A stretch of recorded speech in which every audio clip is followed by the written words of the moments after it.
पहाड़ियों के बीच बसे एक छोटे से शहर में राम नाम का एक ईमानदार मोची रहता था। राम अपनी बारीकी से की गई कारीगरी और अपनी अटूट ईमानदारी के लिए जाना जाता था। वो ईमानदारी से अपनी रोजी रोटी कमाने और सबके साथ इज्जत से पेश आने में यकीन रखता था। उसका एक एक टांका उसकी अपने काम के प्रति लगन और उसके उसूलों का सबूत था। राम की छोटी सी जूते चप्पल की दुकान चहल पहल वाले बाजार में एक खास जगह थी। हर तरह के लोग अपने पुराने जूते उसके पास लाते थे और उन्हें भरोसा था कि वो उन्हें ध्यान और हुनर से ठीक कर देगा। उसकी प्यारी सी मुस्कान और दोस्ताना व्यवहार ने उसे समाज का चहेता बना दिया था। एक गर्मी की दोपहर, जब राम अपने औजारों को व्यवस्थित कर रहा था, वह अपने काम में पूरी तरह से डूबा हुआ था। हर औजार को सही जगह पर रखना उसकी आदत थी। ठाकुर नाम का एक अमीर व्यापारी हाथ में महंगे चमड़े के जूते लिए उसकी दुकान पर आया। उसकी चाल में एक अलग ही रौब था। व्यापारी अपने अहंकार और कमजोर लोगों के प्रति अपनी उपेक्षा के लिए जाना जाता था। उसकी आंखों में हमेशा एक तिरस्कार भरी चमक होती थी। उसे राम जैसे लोगों के लिए जरा भी सब्र नहीं था। उसकी आवाज में हमेशा एक हुक्म देने वाला लहजा होता था। मोची, व्यापारी गरजा, इन जूतों की मरम्मत करनी है और मुझे कल तक चाहिए, कोई बहाना नहीं। उसकी आवाज में एक अजीब सी कठोरता थी। राम ने ध्यान से जूतों की जांच की। उसकी आंखें हर सिलाई और हर कट पर टिकी हुई थीं। व्यापारी सही कह रहा था। वो बहुत ही अच्छी क्वालिटी के थे, जैसे वो आमतौर पर काम नहीं करता था। चमड़ा बहुत ही मुलायम और मजबूत था। जैसे ही उसने और जांच की, उसे एक जूते के अस्त्र के भीतर एक छोटी सी थैली छिपी हुई मिली। उसकी उंगलियां थैली को महसूस कर रही थीं।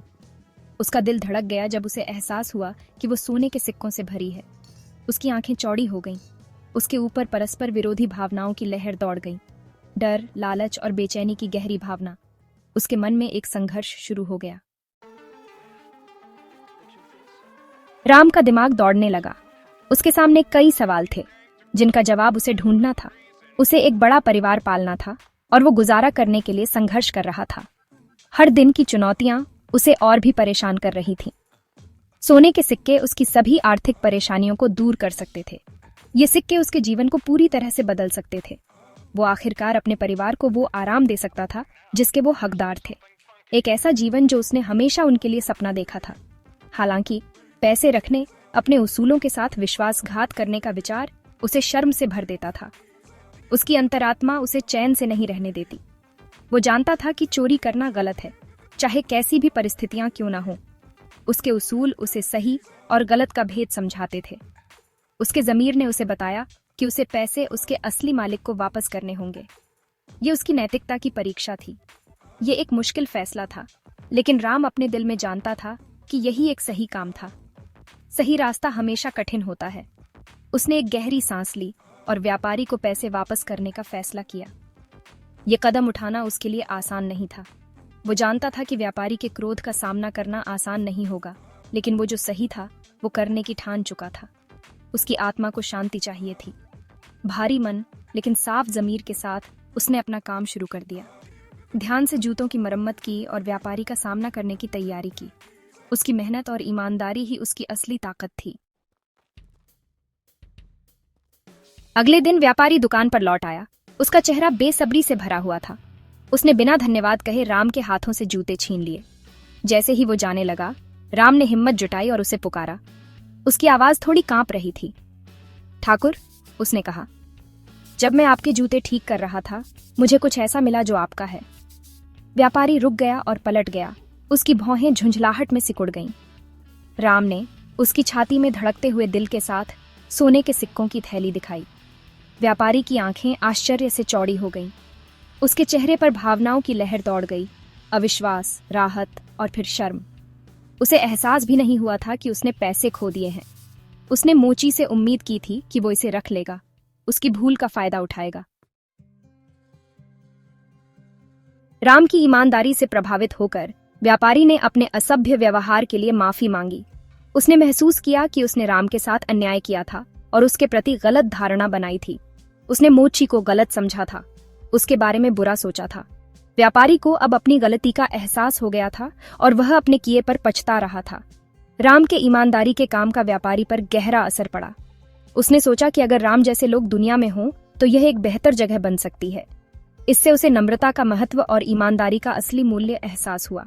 उसने सीखा कि सच्चाई और ईमानदारी से ही सच्चा सम्मान मिलता है। राम की ईमानदारी की खबर शहर में आग की तरह फैल गई। हर कोई उसकी तारीफ कर रहा था और उसकी कहानी सुनकर प्रेरित हो रहा था। लोग उसकी ईमानदारी से हैरान थे, खासकर उसकी परिस्थितियों को देखते हुए। उन्होंने सोचा कि इतनी कठिनाइयों के बावजूद राम ने सच्चाई का साथ नहीं छोड़ा। उन्होंने उसे एक हीरो के रूप में सराहा, एक ऐसी दुनिया में ईमानदारी की एक चमकदार मिसाल जहां अक्सर लालच और स्वार्थ हावी रहता है। राम की कहानी ने सभी को सोचने पर मजबूर कर दिया। राम की छोटी सी दुकान ग्राहकों से भर गई। सभी ईमानदार मोची के लिए अपना समर्थन दिखाने के लिए उत्सुक थे। उसकी दुकान अब एक प्रेरणा का केंद्र बन गई थी। जो लोग पहले उसे नजरअंदाज करते थे, अब उसे इज्जत और प्रशंसा से अभिवादन करते थे। हर कोई उसकी ईमानदारी की मिसाल देता था। उसकी ईमानदारी के काम ने न केवल उसके उसूलों को कायम रखा, बल्कि उसे वो सम्मान और पहचान भी दिलाई जिसका वो हकदार था। राम की कहानी ने साबित कर दिया कि सच्चाई और ईमानदारी की हमेशा जीत होती है। व्यापारी राम की ईमानदारी से बहुत प्रभावित हुआ। वो उसका सबसे वफादार ग्राहक बन गया। उसने राम के व्यापार को बढ़ाने में भी अपने प्रभाव का इस्तेमाल किया। उसने राम में एक उसूली इंसान देखा, कोई ऐसा व्यक्ति जो उसके भरोसे और समर्थन के लायक था। ईमानदार मोची की कहानी ने शहरवासियों को एक शक्तिशाली याद दिला दी कि ईमानदारी और सच्चाई कमजोरी की नहीं, बल्कि असली ताकत की निशानी है। राम के कार्यों ने दूसरों को अपने व्यवहार में अधिक ईमानदार होने और भौतिक लाभ से ऊपर ईमानदारी को महत्व देने के लिए प्रेरित किया। शहर के बच्चे ईमानदार मोची की कहानी सुनकर बड़े हुए, ईमानदारी और सच्चाई के महत्व के बारे में बहुमूल्य सबक सीखे। राम की विरासत जीवित रही, आने वाली पीढ़ियों को प्रेरित करती रही। ईमानदार मोची की कहानी पीढ़ियों से आगे बढ़ी, सभी को ईमानदारी के एक काम की ताकत की याद दिलाती है। राम की जीवन कहानी हमें सिखाती है कि ईमानदारी और सच्चाई केवल प्रशंसा करने के लिए गुण नहीं है, वो जीने के सिद्धांत हैं। ये इस तथ्य पर प्रकाश डालती है कि चुनौतियों का सामना करते हुए भी सही रास्ता चुनना हमेशा अंत में सबसे ज्यादा फायदेमंद होता है। ईमानदार मोची की कहानी हर उम्र के लोगों को प्रेरित करती रहती है, हमें याद दिलाती है कि असली धन भौतिक संपत्ति से नहीं, बल्कि हमारे द्वारा कायम रखे गए उसूलों से मापा जाता है। ये हमें सिखाती है कि ईमानदारी सिर्फ सबसे अच्छी नीति नहीं है, ये एक संपूर्ण और सार्थक जीवन की नींव है।